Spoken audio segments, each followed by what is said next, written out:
First, we're going to cover things that are never feather sexable. And the list is actually quite short. It's pretty much just pure white birds. If they don't have pigmentation, you can't feather sex them. So that's our dotted whites usually, albinos, what else? Homozygous blues usually, Katia. So English white, recessive white, and homozygous blue. And or homozygous silver or Andalusian if you're cracking open eggs and finding white dead chicks. It's, generally those two. Yeah, so the list of stuff that can never be feather sexed is actually very minimal, which surprises most people. So we'll go on to the next one. So we've got the sometimes feather sexable. So why they're sometimes feather sexable and sometimes not is we're looking at like the tuxedos or white-winged pie or this picture here is splash. So these birds have a varying degree of white on them, and it depends where that white placement is and where the colour placement is as to whether they're feather sexable. So if you've got, as Tamara said, the fully white bird, they're not feather sexable. But you can see here on these splash birds, they've actually got some mask showing. So that's the section on the face where we see the lines and the chin strap and things like that. So if those parts are showing, or sometimes if there's a big dot on the back of the head, like if you've got an English white and it's got a quite large patch on the back of its head, that sort of goes down into its neck area a little bit more. You can often tell. So we're looking for white birds that have a good degree of colour, or rather a convenient colour placement section. And this is assuming that it's a underlying feather sexable colour that can be sexed by the side of the head, but most can. Like these guys, these were both my birds and they were both sexed. As soon as their head feathers came in, I knew that was a boy and that was a girl.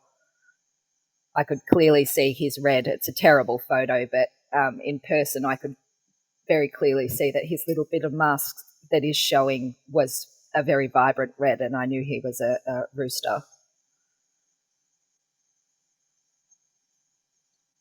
Yep, so next photo please, Terry. So these are the tuxedos. So on both of these, you can see that there is enough colour. On the hen there, you can see that some of her chest spots are showing.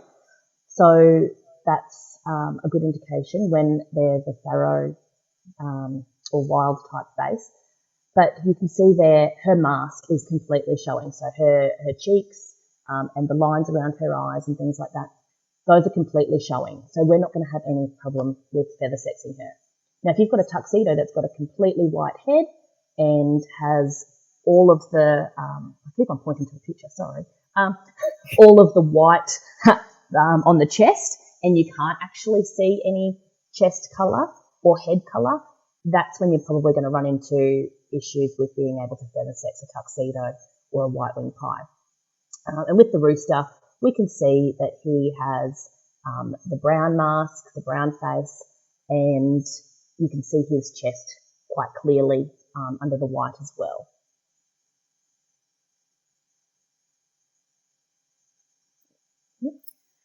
Yes, so the classic pharaoh, nice and easy. I thought we'd kind of do this from easiest to hardest. Mm-hmm.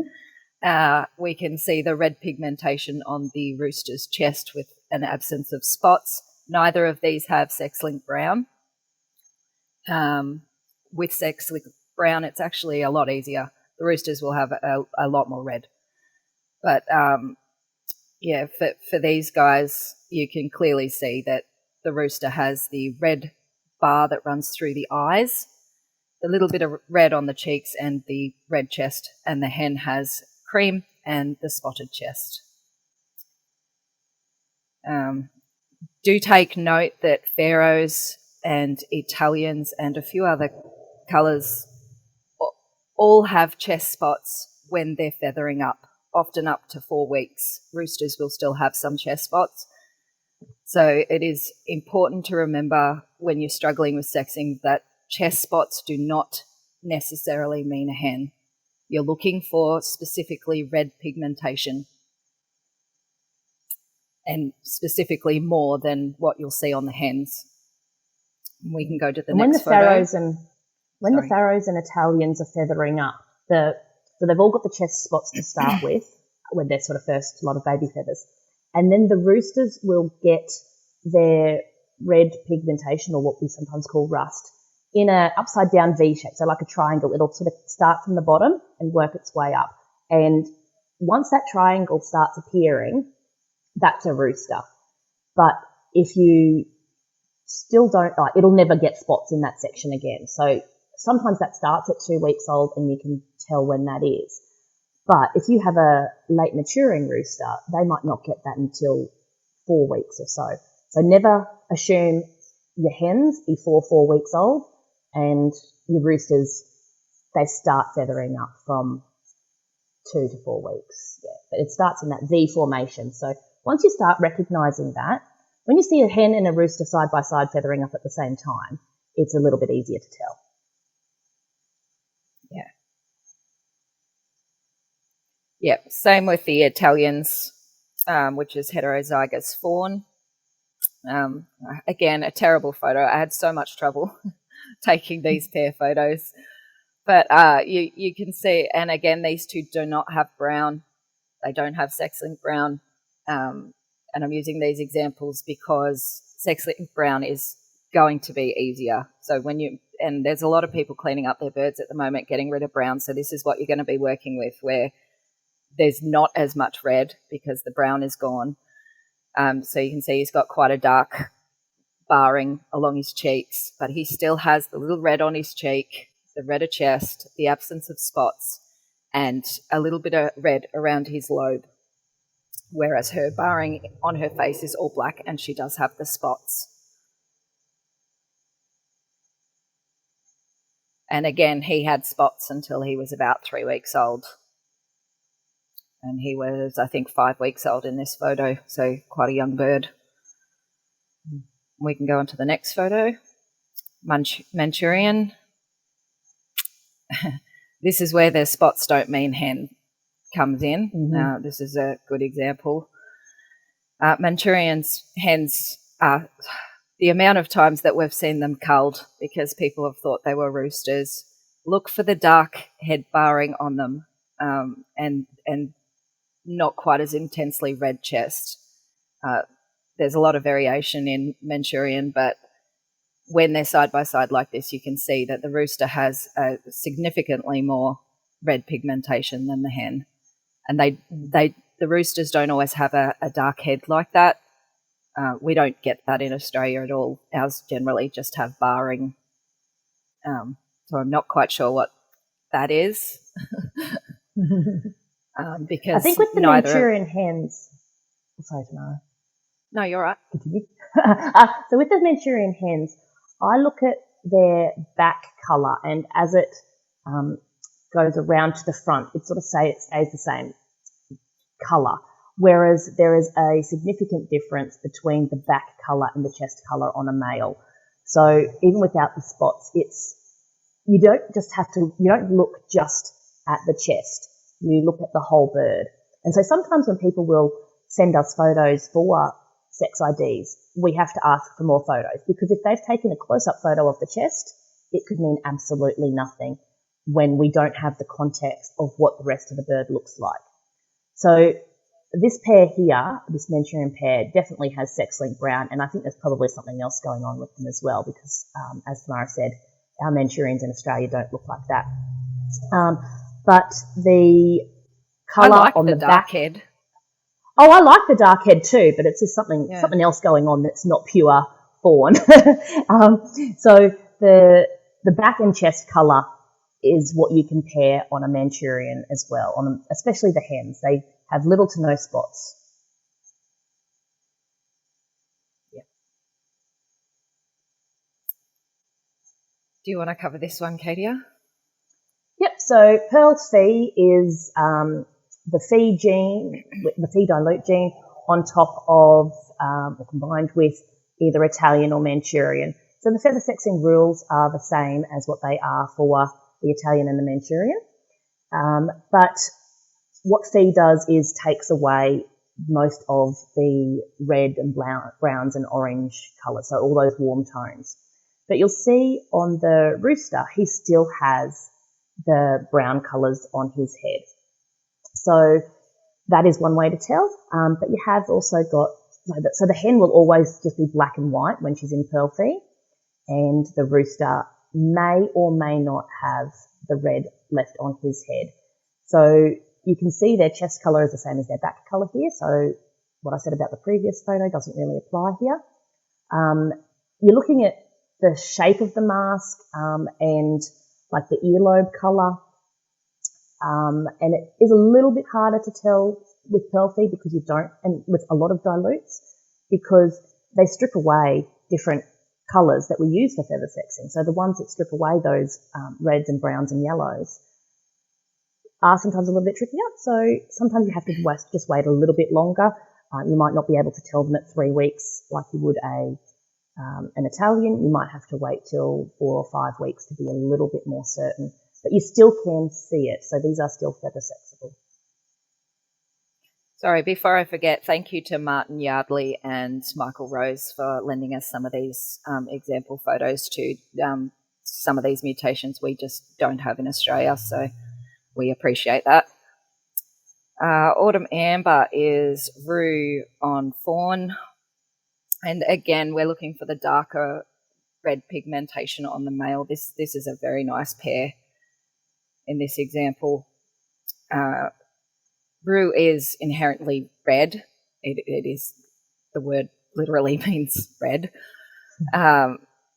So this is an example of where your hens are going to have more red pigmentation than they normally would, but you can see it is still more intense on the rooster. The red, he's got a clear red barring. He's got a much darker red chest, and she still has the nice darker barring on the face. I did notice the other day going through these photos that he has a black beak. I'm not sure why that is. If anybody knows, put it in the comments. It's definitely not a sexually dimorphic trait. It's not like all roosters have the black beak. No. Or hens have the pink. And so it is something else going on there. It's quite an intensely black beak as well. Sandy. Now, Sandy is an Australian diluter, but we've used it as an example because it's a good one because it does lift a lot of red. You can see that he only has the red pretty much on his cheek and just down the sides there. He is otherwise a grey and white bird. But the same rules apply. She has a darker barring on there and a dark little streak on her cheek there, and he has the red. And Sandy, and actually every diluter can come on any base colour. So in this case, it's just plain pharaoh. So it will become more complicated if they're on harder to sex base colours like Tibetan, because you can have a Tibetan Sandy. But in this case, we've just used the plain pharaoh as an example. The rules don't change when it is just a plain pharaoh base.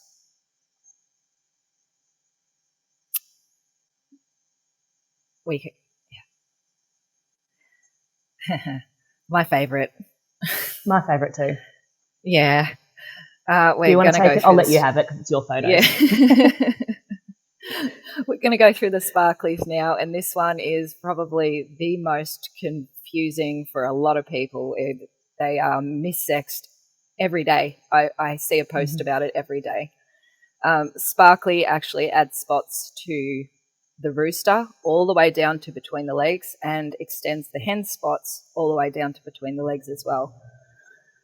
And it does that in heterozygous on anything, even Rosetta Sparkly. It intensifies the markings on the chest. So it's easy to see why this one confuses people.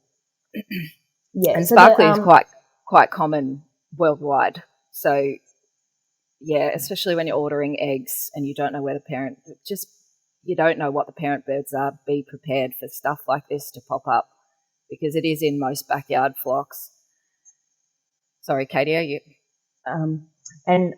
Just on that, homozygous sparkly, so that's 2 copies of the sparkly mutation, doesn't look like this. They're often confused for rosettas by people who don't know what sparkly is. So people will have what they think is a rosetta in their flock, and then they'll end up with these type of birds and not realise where they've come from.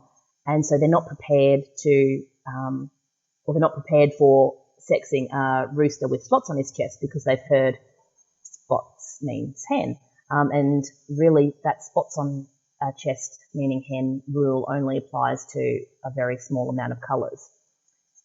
So with the rooster, you can see they're actually not spots. They're more like little flecks. So it depends how your rooster's standing and what sort of condition his feathers are in. But they're little white lines on each feather rather than hens don't really actually have spots. It's more of a pattern that when they're overlapped, it makes spots. But it's a different pattern on the chest, and so it's not actually spots. What we see on the rooster here is not what we call spots. I call these flecks. I don't know what everyone else calls them, but they will always have the red pigmentation or the rust pigmentation in them with the white centre.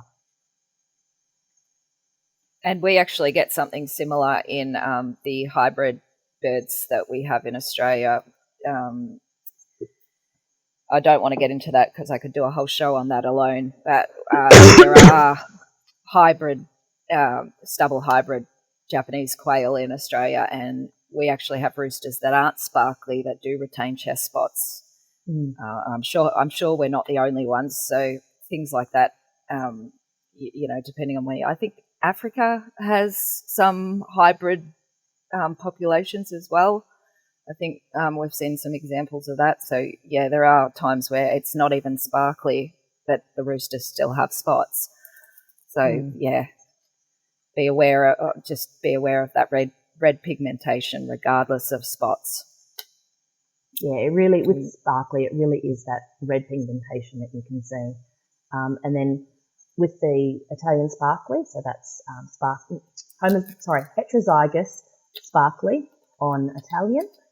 So you can see, again, the rooster has that really intense red or rust colour with the white flecks, the white lines through each feather, whereas the hen has a more clear, spotty appearance and doesn't have the red pigmentation that the rooster has.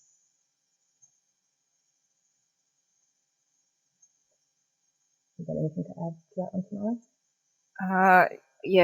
Just a side note, sparkly can be mixed with any diluter and almost any base colour except for those on the E locus in homozygous. So be aware that it can be hiding in other things.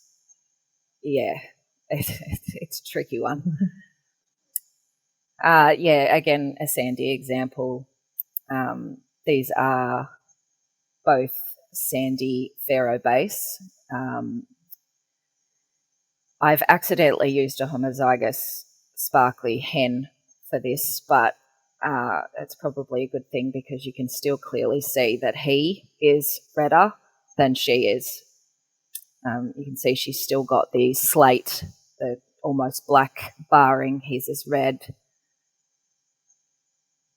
And they've both got heavily marked chest pattern. That doesn't change the fact that he is a rooster. He was a bantam rooster too, by the way. He was only 120 grams. He's so tiny. We can go on to the next photo. Blue. Blue is another common one that's popping up globally. It was originally confused for lavender and rue, which is it's quite obvious why. It has a lot of variation, but even in these quite light birds, these are both sparkly, and they do both have a pattern on the chest. Again, I'm sorry for the terrible photos, but you can see that his pigmentation is, if you look closely, you can see his bar on his face is still showing more red pigmentation than hers. Hers is a very, very light grey. So yeah, this is the part of the video where we start getting into the slightly harder to feather sex colours. Yes. And I have a blue fawn sparkly hen who every time I look at her, I think, oh, she's a rooster. Or what's that rooster doing there or whatever. But she is definitely a hen. And when you do look at her closely, you do see that she is a hen. But her colouring, what blue does is changes black, or any of the black pigmentation to a cool grey colour. And because blue has it varies naturally a lot in shade and tone. Both Tamara and I have had blue birds that have had almost clear spots on their chest. So you sort of can't see them unless you're looking really closely. Or if you get like an LED light, like on your iPhone or something like that, and you use that light, it's a little bit easier to pick up those spots. These two here, we can see they're not too light, so we can see their difference. But sometimes those hens will throw a little bit of a curveball because their blue pigmentation is virtually clear, and it's a weird thing to see, but and then when you add sparkly on top of that, it's hard because, yeah, at first glance, most people would assume that he's a hen until you look closely at around his lobes and you can see the extra red that's there. Mm-hmm. Homozygous sparkly. Again, these were originally said to be not feather sexable, but I have bred thousands and thousands of sparklies and I can always sex them.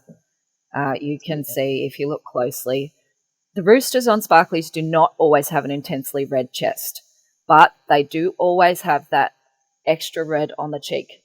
When they're side by side, you can clearly see that she's got a much lighter, just that bit of cheek there. He even has a almost black barring there, but you can still see that he has more red pigmentation.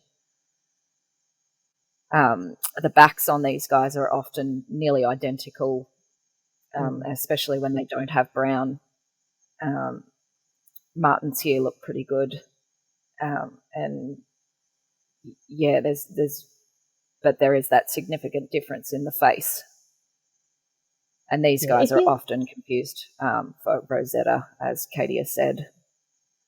Yeah, so if you're having trouble with the mask colour, or if your birds don't really have a mask, if that's something that sort of hasn't been cleaned up and bred for, and your birds don't really have those lines on the cheeks, have a look at the earlobe, because that will still have the pigmentation. So you can see on the rooster here, even though his mask is almost black in this photo, his earlobe, the little tuft of feathers that's over his earlobe, is still going to have those rusty colours, whereas the hen is not going to have rust there, probably ever. Maybe with Roo she might, but otherwise, yeah, the hen's going to have the black or another colour ear tufts, and the rooster's going to have the rusty ones.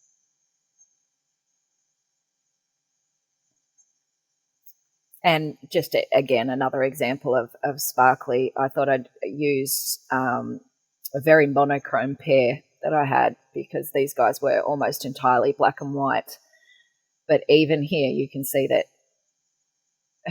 she is just completely lacking any red pigmentation, and he's not. Even though he didn't actually, this photo makes him look like he's got quite a lot of red on his chest. He actually didn't. But side by side, you can clearly see that he has more red pigmentation than she does. Yeah, and he's still got it in the cheeks there as well. Yeah.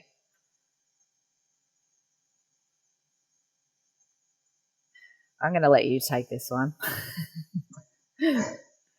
We both have a love-hate relationship with blue, Yeah. so it's awesome, but it's also frustrating. So as we mentioned earlier, blue can vary a lot in shade and tone. This is a very clean, typical mid-range blue pair. They can be a lot lighter than this. They can be a lot darker than this, where they're almost not diluted at all. So you've got the hen. You can see they still have the red tones, but you can see that the roosters, especially on his sides and chest and his cheeks, once again, are still a lot redder than hers. Now, on this particular pair, you can see that the hen has got chest spots. But as I mentioned earlier, sometimes when they're a little bit lighter than this, the chest spots can look like they almost completely disappear unless you're looking really close. So my favourite blue hen looks like she's got a white chest. Now, she's not a tuxedo. She has no white in her whatsoever. It is just that her blue colouring is a lighter shade and tone, and she appears to have no chest spots.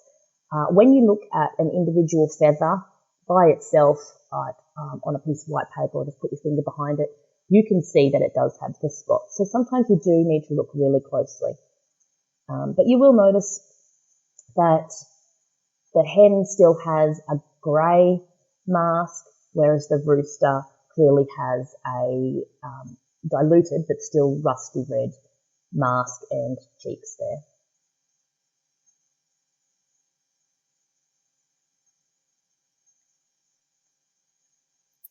I'm going to take this one too. Okay. My nemesis. Blue fawn is probably one of the hardest to feather sex. They are still feather sexable in, I would say, 95% of cases. But you can see here that the hen looks like she doesn't have any spots. Fawn is the gene mutation that creates Italian and Manchurian. So when we say fawn, that means it's either Italian or Manchurian. It can be either. So when we say blue fawn, it is the blue dilute on an Italian or Manchurian. The reason we hardly ever actually say blue Italian or blue Manchurian is because sometimes, a lot of the time, we actually can't tell whether they're Italian or Manchurian because the blue dilutes their black pigmentation to what we see here. So a Manchurian, as we learned earlier, a Manchurian hen will not have spots on her chest to begin with. So with this particular one, we're not actually looking for spots on the chest necessarily. But we can And she see is that actually Italian, so she does have spots there, but they, can't like see we them. mentioned with the blue before, they just sort of sometimes disappear into almost nothingness. But you'll notice on the rooster, he does have the white flecks. So the white, what's a good word for it? Flecks? I don't know. On the feather shafts, he has the white flecks on and around the feather shafts. So that's a good indication. They won't always have that. So look at the cheeks. So you can see that his cheeks are a little bit pinker than her cheeks. Her cheeks are a white colour. Once again, that's not always going to be exactly correct for the blue fawns because they do vary so much in shade and tone. Unless you're comparing a hen and rooster side by side and they're a similar tone, sometimes you won't see it. I have had a rooster I had a rooster and a hen, brother and sister, and they looked almost identical.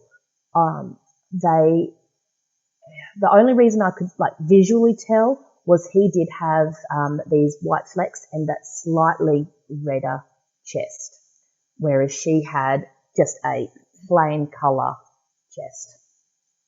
But yeah, you're still just looking for those red tones wherever you can find them. Sometimes the blue fawns will have a red mask. This guy doesn't really. And also the white chin strap. You can see that once again, it's diluted, but you can see that he's got his pinky cheek colour, and then you've got a band of white, and then you've got a little light orange band where you can see that would have been his mask. had he not been diluted so much. So sometimes that sort of more crisp white chin strap can be an indicator too, because hens generally don't have such a prominent chin strap. They do sometimes have one though.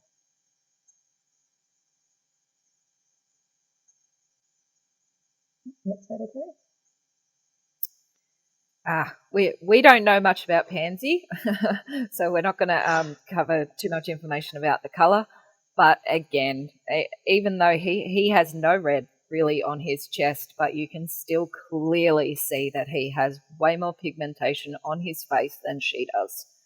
The same rule applies. If they have pigmentation and it's not being affected by something, you're going to see the red pigmentation on the rooster. He even has a couple of spots on his chest. So again, Pansy shows that spots on the chest or markings on the chest do not inherently mean hen. I think Pansy probably enhances that full helmet colour. I call it helmet when it's covering the whole head. Yeah. So I think that is like on a Pansy rooster, you'll almost always get a pretty heavily covered head. So it's going to be a little bit easier to tell if they're male or female because you have so much colour on their head.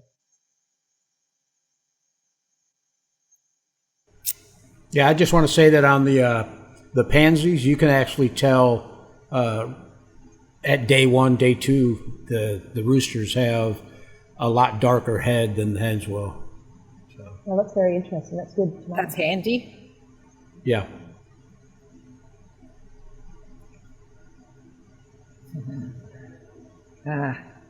Calico. Again, very, very similar birds. And these guys do not have sex-linked brown. These are mine. And they're not tuxedos either.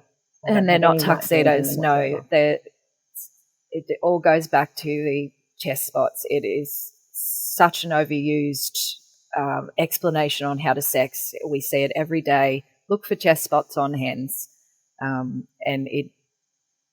Calico is really not that rare. We've recently found out it's not really rare in Australia at all. I know a lot of people were culling calico hens because they kept getting sexed as roosters. But again, even though they're very, very similar birds, from the back you really can't see any difference in these guys, but you can see that he has a red earlobe that goes down into that red stripe there and a little bit of red on his cheek there. And that's pretty much the only difference, is that she's just got the black barring there. I shudder to imagine how many calico hens have been culled by breeders everywhere because they would have been put in the excess rooster pile, gone to freezer camp. Yeah, so calico hen in homozygous, that's 2 copies of the mutation, won't ever have the spots on their chest, but in heterozygous, where it's only 1 copy of the mutation, they may still have a small amount of spots on their chest, but they're often really reduced, so they don't go down as far. It's sort of almost the opposite to sparkly. Yeah, it's generally just a little like a scarf just across the top of the chest there of spots. But the roosters these guys can actually have feathers, spots on their chest when they're feathering up, including the boys. So calico is it can confuse people quite a lot. These are my babies. Just another example of calico. These guys are found in Australia only, but I included them because they look very similar to what certain other diluters like Blue and Roo would, which are in the US. And again, this mutation lifts black, so she doesn't actually have a black barring there, but you can see that he still has more red. and she doesn't have chest spots either. So this one especially, if a beginner had this hen, they would probably put her in the rooster pen, assuming that it is a boy, because she is quite a red bird. But when they're side by side, you can clearly see that he still has more red. And so these ones here, so colours that are a little bit harder to feather sex, like the blues and the calicos, and any really quite light birds. Sometimes you do just have to wait a little bit longer for them to feather out completely. But like with the pharaohs and the Italians, as soon as they've sort of started feathering out on their chest, that second incoming of feathers, you're fine. Whereas these type, you do generally have to wait another week or so. So generally speaking, most people are not going to be able to feather sex this particular pair at 3 weeks old. Tamara might be able to, but you're looking at like 4, potentially 5, maybe 6 if they're feathering out slowly, depending on your heat and climate and bloodline and all that sort of stuff. But yeah, so it's still going to be before you can vent sex them accurately. So it's still worth having a look and learning these rules of feather sexing, but you can't feather sex every quail at 3 weeks old. Real quick, for those of us who have never heard of osbury, what goes into making them? They're a combination. It is a name for a combination of mutations that we have in Australia, specifically expressed on homozygous calico. It is Oz Snowy, and another mutation that we call strawberry combined, which both breed true. So these guys actually breed true, and I just happen to own the only breeding pen of them in the country. Mm-hmm. They're my absolute pride and joy. I love these guys, and I'm not selling any. I'm hogging them. That's cool. Yeah, again, same rules. You can see that the hen has no spots, and neither does he. My face is actually covering the photo on the screen. Cover his butt, that's not important. Yeah. So they're both have the red from the calico. Oz Snowy doesn't generally have red, but the calico adds it in this case. So you can see that she no longer has the black barring there, and she even has red on the cheek, but you can still see, once again, that he has more red. And again, neither have spots.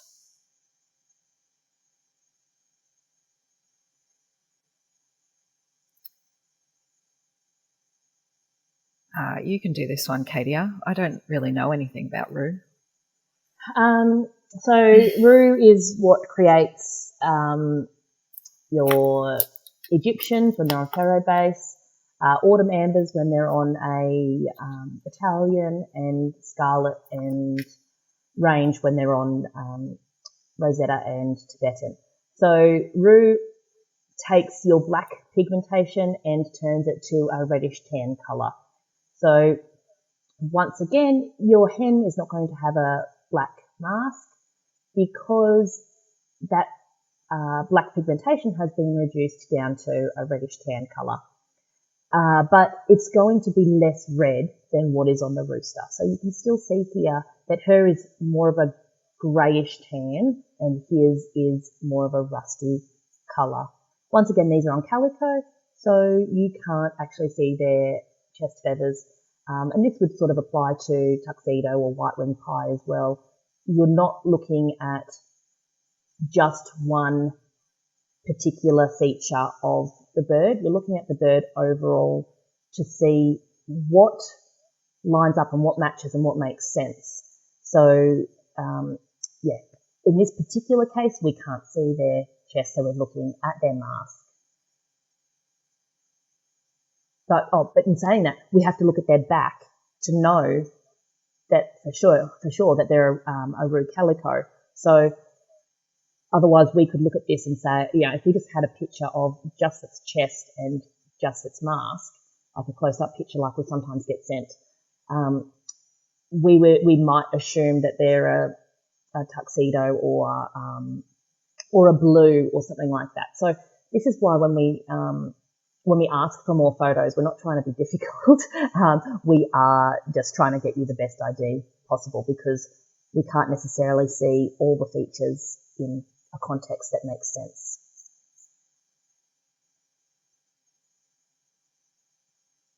You can take these ones, Tamara.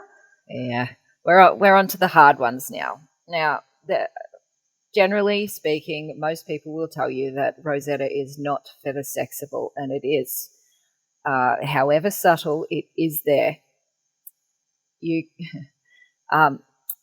Thank you, Terry, for these photos too, by the way.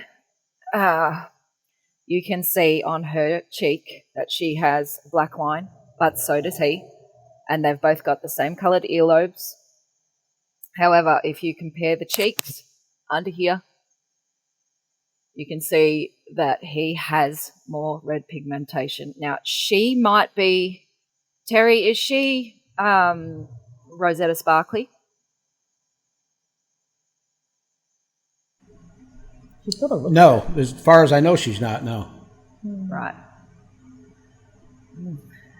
She's actually got quite a dark chest. That's very similar to Rosetta Sparkly, but in any case, even if your Rosetta hens don't have the black on the chest, he's still going to have more pigmentation. So they are feather sexable, and once you see it, you won't unsee it. If you hatch 50 Rosettas and you start spotting those red feathers coming in at about 3 weeks, you can generally sex them as soon as those head feathers come in, once you've spotted it. It's something that will take practice, and yeah, once you see it, you'll have it for life. Something to mention as well, though, is when you're breeding, if you're not selecting your breeders that have nice crisp masks and other features, you might get offspring that don't actually have those lines as the mask. And if you've got a few random homozygous mutations floating around in your flock that you're not aware of, they might be really subtle. So you're looking at a Rosetta that's actually a fawn enhanced Rosetta, or a brown enhanced Rosetta, or a fawn and brown enhanced Rosetta. And those things will make a little bit of a difference as well. So you do need to sort of know what you're having, what you've got, and also be a little bit conscious of the breeders that you're selecting. If you've got a breeder that should be feather sexable but isn't, don't breed them. So if their pattern is so obscured because of, past selections and past breeding, if their lineage is not great, then it can make their offspring harder to feather sex as well. And if you're breeding feather sexable birds because you want them to know what they are at an earlier age or anything like that, then you really need to start selecting for those criteria, those birds that mature or feather out faster, mature faster, and show their feather sexable features easier. Yeah, the reason I started really getting into being able to ID them early is because we live in town and I need to be able to cull roosters very early before they're crowing. We actually just grow hens out for our own consumption, and roosters are processed early for pet food.